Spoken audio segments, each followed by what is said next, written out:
Today we will be doing Young-Hee and the Pullocho, which is a fantasy novel based on Korean folklore. This is my lovely assistant, Jay.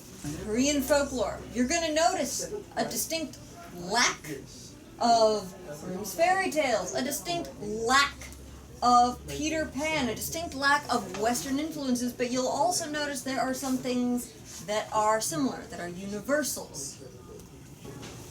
Give him back! Young-Hee shouted, trying to sound commanding. She stared in desperate terror at the creature grinning malevolently in front of her. Short and grotesque, with a stump of a horn in the middle of his forehead, he smelled ash and deceit. He was a dokkaebi, a goblin, and he had her little brother. No, he's my servant now, the dokkaebi answered, fair and square. Young-Hee's thoughts raced. Around them, crowds of bizarre creatures, elegant fairies, entrepreneurial witches, clay golem servants, and people that weren't really people, surged through the market, ignoring the overstuffed stall where Young-Hee faced off against the dokkaebi. She was on her own. Think, she urged herself, but she barely understood the rules of this strange place, and this goblin was clearly happy with his prize. Oblivious, Young-Gum turned his dirt-smudged face to his big sister and chewed happily on his Yagwa honey biscuit. Stupid! I never should have brought Bum to a place like this! I offered an exchange of services. I'd fill his hunger with a delicious cake if he'd enter my service for a year. He accepted. No! Cried Bum, growing upset. I did not! The goblin scowled. And yet, there's one of Wu's half-eaten Yagwa in your hand. Wu? Wu! But I have to get Bum back. I'll do anything to get him. Anything? I knew that. I knew He you said. could say anything. That's always what goblins say. The dokkaebi looked thoughtful. Would you go anywhere? Yes! Would you brave great danger? Yes! Would you get a Pullocho for me? Yes! Anything! What's a Pullocho? It is a very special plant. They used to be rare, but you could find one with a bit of work. Now, though, I cannot remember the last time I saw even a piece of a Pullocho. What I kind of figured, he never said why he wanted the plant. Like, what's the point of having the plant anyway? What's it do? I was just thinking that he probably would want it because not really anyone can find it, and if he can get the plant, then it's gonna probably be worth a lot. The plant, like, it's a goblin we're talking about. You know it's gonna be used for something that's gonna either be evil or something that's along with his plot line, because we hardly know anything about him. Probably when she goes on this journey, she's gonna be like, oh, that's what this plant does. And she goes back to the goblin, she's like, I can't really give this to you, but if I do, then I'm gonna get my brother back. If I am going to go on your stupid quest, you need to promise you'll take care of my brother. Agreed. I want a contract, said Young-Hee impulsively. He emerged with a small, fiery red jewel.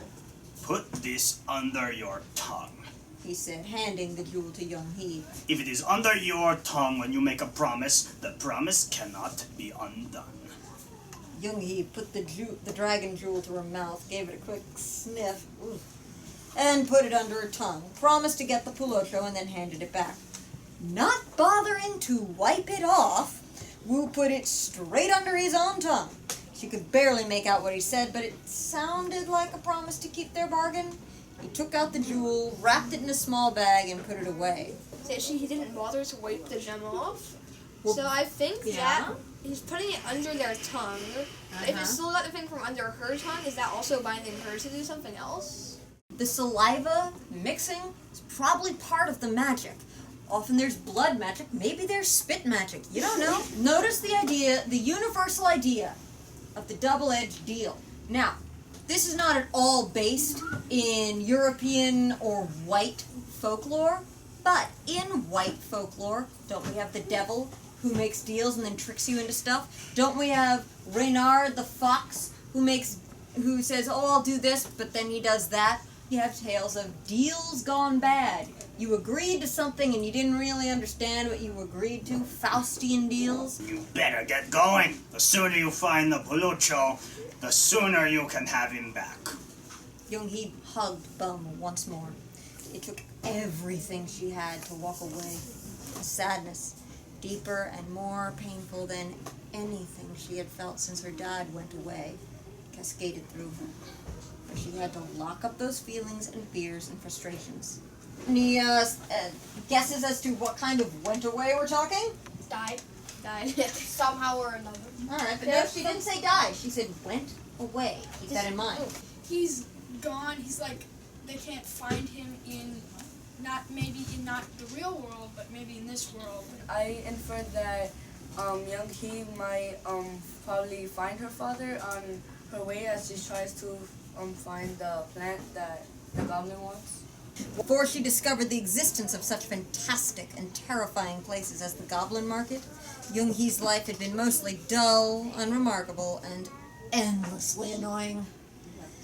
The day she returned to Seoul with her mom and Bum after nearly 5 years abroad was one of the most annoying of all.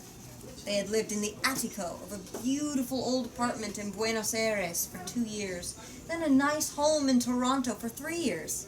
She could even remember way back to their big old house high in the hills in Seoul. Her new home was an apartment complex, sprawling, ugly, even by Seoul's standards. The weeks since the big move had not gone well. Knowing that 13-year-old girls anywhere could be cliquish and cruel, she had dreaded her new school. But it was worse than she feared. On the chalkboard one morning, there was the simple drawing of a stick figure man, standing sadly behind bars in a simple prison. "Where is Mr. Joe?" asked the cartoon's caption. Furious but determined not to let anyone see her cry, Young-Hee stormed out of the classroom, with cruel laughter trailing her down the hallway. At least the teacher didn't punish her. So that is our biggest clue so far as to what has happened to Mr. Joe. He's rich, and he either is corrupt, fraud, or stealing, embezzlement, something along the lines. With a crappy life like that, can you blame her when she finds an incredible magical world that's dangerous and exciting? She'd do anything to go back there.